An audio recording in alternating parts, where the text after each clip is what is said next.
Chapter 19. The Night of Fire. Night fell over Rivershade with a deceptive stillness. Barely a whisper of wind brushed the rooftops when, without warning, a guttural roar erupted from the forest's edge. Seconds later, the first shadow leapt between the houses. The Horde had arrived. The Ghüls burst forth like a storm of claws, teeth, and iron. They slaughtered without distinction, old and young alike. Yet something far more disturbing unfolded. They did not kill young men outright. They tore open their shirts, pressed hands to their chests as if searching for something. And when they did not find it, they slit their throats without hesitation. Screams roused the entire town. The first burning roof lit the streets as terror spread like spilled oil.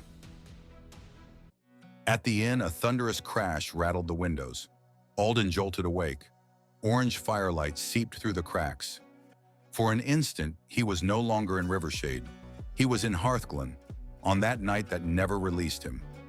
Kael was still asleep when Kaelor burst through the door. "They're attacking the city. Grab your things. Now!" In less than a minute, the group was racing down the stairs, cloaks and packs slung over their shoulders.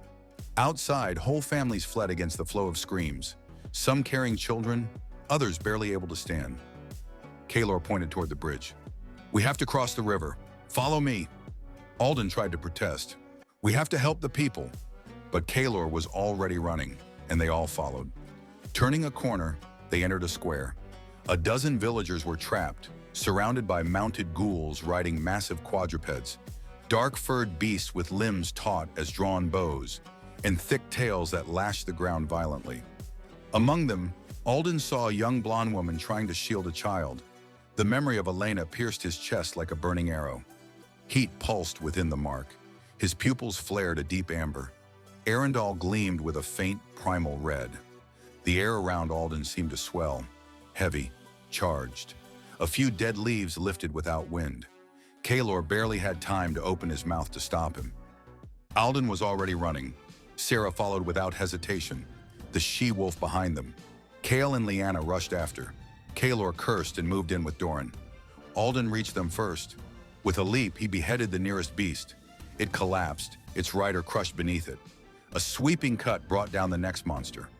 Serah spun, her twin blades opening the throat of a third rider. Kael engaged those on foot, while Lyanna raised the staff. Wind exploded outward, hurling Ghüls to the ground like straw dolls. Doran crashed in like a living battering ram, his axe slamming into an attacker's chest. Kaelor, with lethal precision, blocked and countered in flawless rhythm. Within seconds, no enemy remained standing. The villagers trembled, staring at Alden with a mix of fear and awe. "Run to the river," he ordered, breathing hard. They obeyed at once. Alden dropped to one knee. His hands shook. "His bond with the primordial fire is still unstable," Lyanna said, worried. "It demands too much of him." Doran hoisted Alden onto his back. "Come on, I've got you." High above on a ledge, the same black raven with a single white feather watched the scene in silence. At the far end of the city, a gigantic Ghül lifted its head. Its sword was nearly as massive as it was. Its eyes darkened until they turned black. Deep, unnatural. It roared an order in a tongue no one could understand and began to run toward the river, dozens of warriors following. The group reached the long street leading to the bridge. The last villagers were fleeing across it. "We can escape on the rafts," Kael said.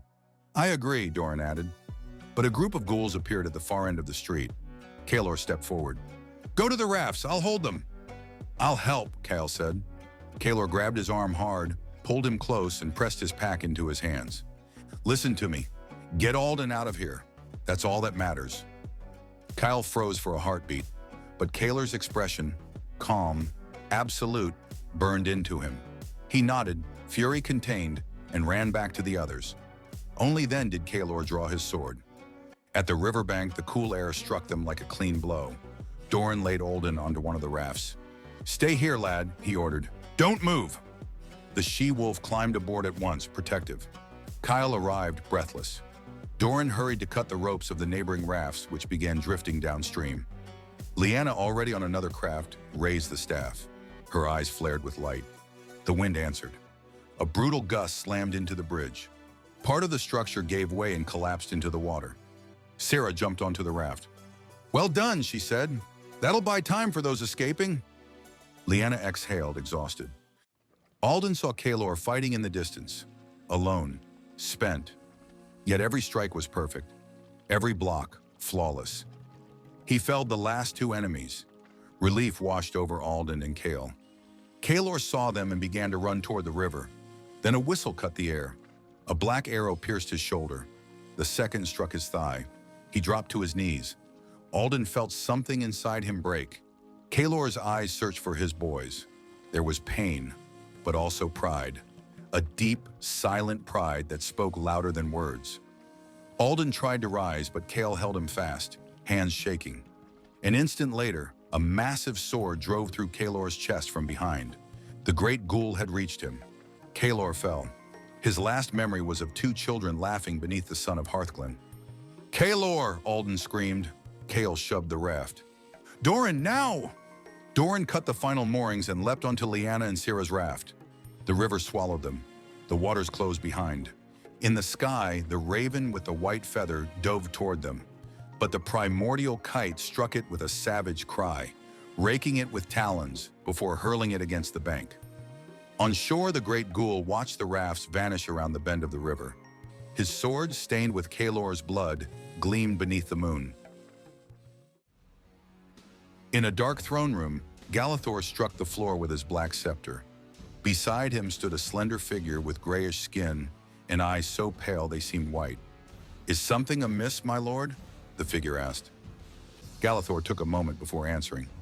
"An old friend has intervened, and the bearer of the mark has escaped." The dark elf's expression tightened. "It matters little. He will fall, and with him, the relics." Galathor inclined his head very slowly.